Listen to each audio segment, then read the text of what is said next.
Just like a lowrider is a unique expression of yourself, so is anybody's professional choices. You can be as creative as you want to be. You can make it unique to yourself.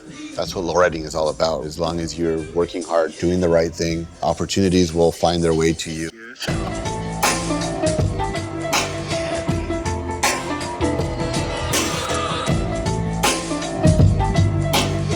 Lowriders are not people who are out looking to cause trouble.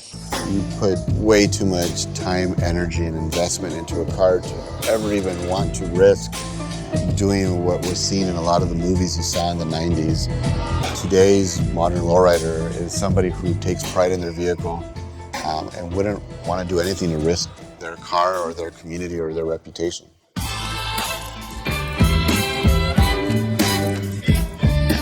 I have a 1951 Chevy Styleline Deluxe. It is an aqua ice opalescent, so it's got a lot of pearl and metallic in the paint. The roof is a balloon white, also has a lot of pearl and metallic. I have a 14-inch 1962 Chevy Impala wheels. They're powder-coated red with 59 Lancer hubcaps, and I have the fat white walls on there. I wanted it to look like a traditional bomb, but a little bit of a twist. That's why I went with a metallic color that's still similar to the colors used of the era, but with a more modern paint job. The engine is the original 216 straight six. It has a split manifold with a straight pipe out the main and a glass pack on the split. It's completely rebuilt and painted. I put a Borg-Warner T5 transmission. The transmission's from an early 80s S10 pickup. It's paired up with a 1956 Bel Air rear end. I wanted to accessorize it because for me a bomb needs to have every rare accessory you can find. So the interior is white and gray. It was done with the stitch pattern of a 1961 Impala. I just really liked the clean look, and once again wanted to be a little bit different. Something classic and just a little unique. I think my favorite part of the car is the grille. The grille on the car is from a 1953 Corvette. That Corvette grille is just kind of like the piece of jewelry that finishes it off, the one thing that makes it stand out. I just wanted something that would really dress it up and accessorize the car a little bit more and just be a little bit different.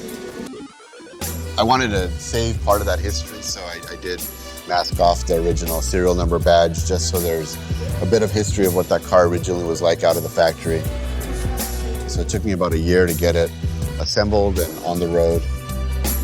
Once I got it all assembled and put together, the next phase was to get it painted, get the interior done, get the chrome done.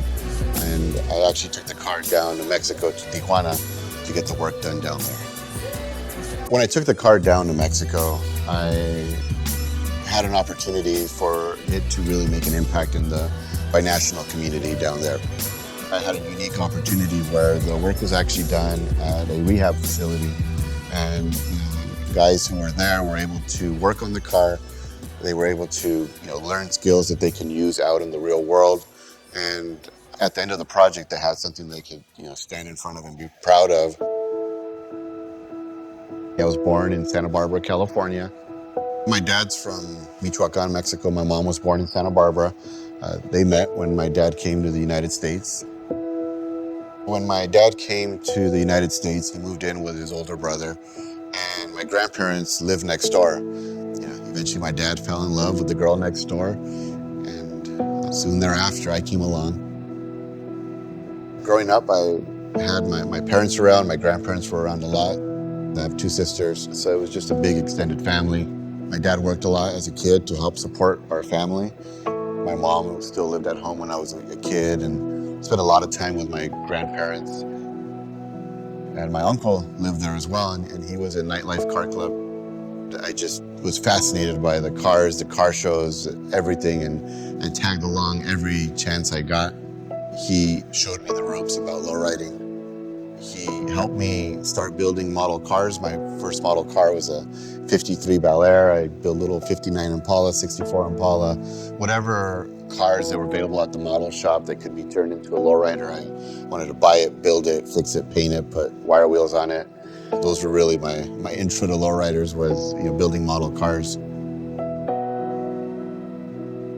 I wanted to build a lowrider bike, and it was the 1976 Schwinn Stingray. When I got the lowrider bike frame, my dad came home and said, no, you're not doing this, and I don't want you to go down that road. And I negotiated with him and said, look, Dad, if I do good in school, can I keep the lowrider bike? Can I fix it up? And eventually he agreed, and so that was the carrot that kept me focused on school. But in order to pay for it, because bike parts, chrome, paint, all that stuff was expensive, I had to work, and my grandpa owned a grocery store, so starting in about 4th grade, I asked my grandpa if I could start working part-time in order to save up to pay for the lowrider bike. And I ended up spending thousands of dollars on it, and all of that came from working after school, working weekends, just to save up as much money as I could to be able to fix up the lowrider bike. So when I was in high school, lowriding was life. I was so into just cars and fixing it up and wanted to just have one. And I started with a 1952 Chevy pickup and bought a 49 dump truck for parts and had a 49 5-window cab, and eventually sold all that to buy an 85 Cutlass. But my favorite was my first bomb, the 1950 Chevy Deluxe Power Glide. It had all the accessories, visor, bumper guards, skirts. It was just, my pride and joy. That's what I worked for and lived for when I was 16, 17 years old. So when I applied to colleges, no one in my family had gone to college, so I was kind of just doing it blindly. The top 2 schools I wanted to get into were either Cal Poly San Luis Obispo or San Diego State. At Cal Poly, I had taken a field trip in elementary school and seen their architecture program, and I've just always been fascinated with homes and real estate, and I applied for their architecture program. But I've also had some teachers who were just made a huge impact in my life, so I applied for the teaching program at San Diego State. Cal Poly rejected me. I got a letter in the mail that said that I had not been accepted. I just accepted that maybe my counselor was right. Maybe I wasn't meant to go to college. Maybe I would just have to stay in Santa Barbara. And I was going through a tough time and personally, and there was a lot of stuff going on in my life. And I just thought, it's just not the time. All that changed. I got a letter in the mail, and I had been accepted to San Diego State, signed it before I even showed it to anybody, and mailed it back the next day. I saw that opportunity and knew that I had to seize that moment, and that I had been given that opportunity to, make my dreams come true. The next steps were kind of just something I had to figure out. I had to figure out where I was going to live, how I was going to move down there, what I needed to do, what classes I needed to register for. And as I was figuring it all out, I realized that I needed to come up with the money for my deposit on the dorms. I asked my dad for some help, and he pointed to the driveway and said, "What about the car you have there?" And I was faced with a tough decision, keeping my bomb or leaving it all behind in order to have an opportunity to go to college. And after consulting with friends, with guys from the club, everybody agreed that it would be stupid not to go to college, to sell the car, and that someday I'd be able to have another. And I sold the bomb. That was the last lowrider I had for a long time. So when I got to San Diego State, I kind of had let the college admission process determine my fate, and I started out as a liberal studies major. I wanted to be an elementary school teacher. And at that moment, I also realized that maybe I didn't want to start out as a teacher, and I started exploring changing my major to business. Maybe I wanted to go into real estate instead. And ultimately, I sat down with my college counselor, who gave me some good advice, and she said that out in the real world, they're just looking to make sure that you have a college degree to prove that you're capable of learning, to prove that you're able to accomplish something. And she advised that if I wanted to get into real estate, something that didn't actually require a college degree, that I just find the quickest way to graduate, get out, and get started on my career. So I did. I changed my major to sociology. So I just found something that caught my attention and was able to get me to graduate with a bachelor's degree. And I started in real estate the Monday after college graduation.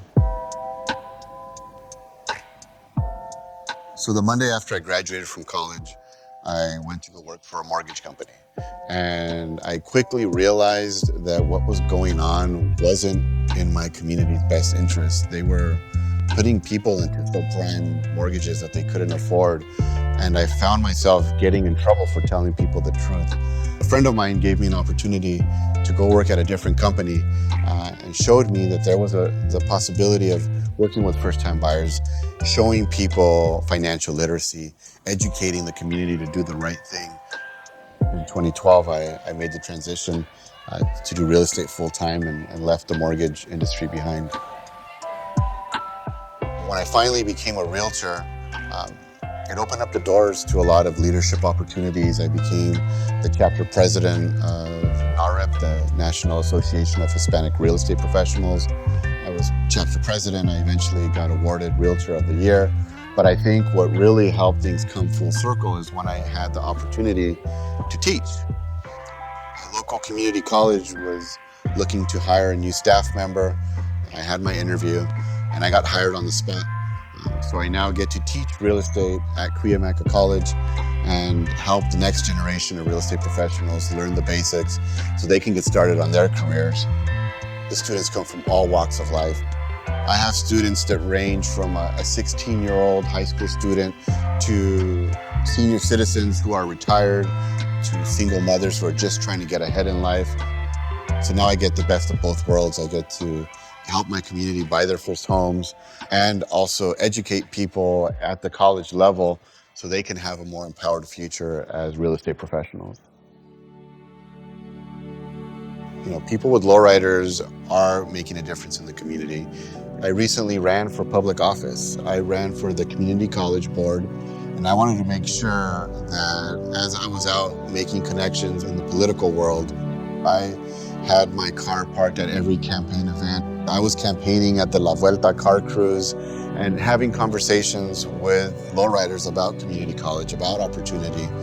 And it was amazing to see how many people approached me who said that going to a community college impacted their life because now they have the skills and the trade that allowed them to have a successful career. And it just goes to show that there's some amazing people out in the lowrider community doing great things. And I think just being able to have that conversation of how they got there allowed me to also just share with everybody else the positive impact that lowriders are making in our community.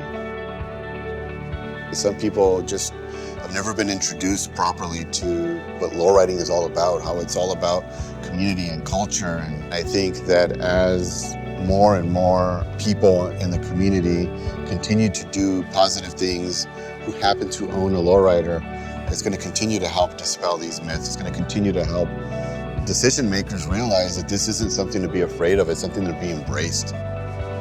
Never take no for an answer. If you believe you can do something, and find a way to get it done. Nobody cares more about yourself than you, and if you believe you can do something, if you have a passion and you have a skill set, I think that you can marry those passions into something that makes an impact in your community as long as you work hard, stay focused, and stay committed to your dreams. My name is Rafael Perez. I'm a realtor, a college educator, and I'm a lowrider role model.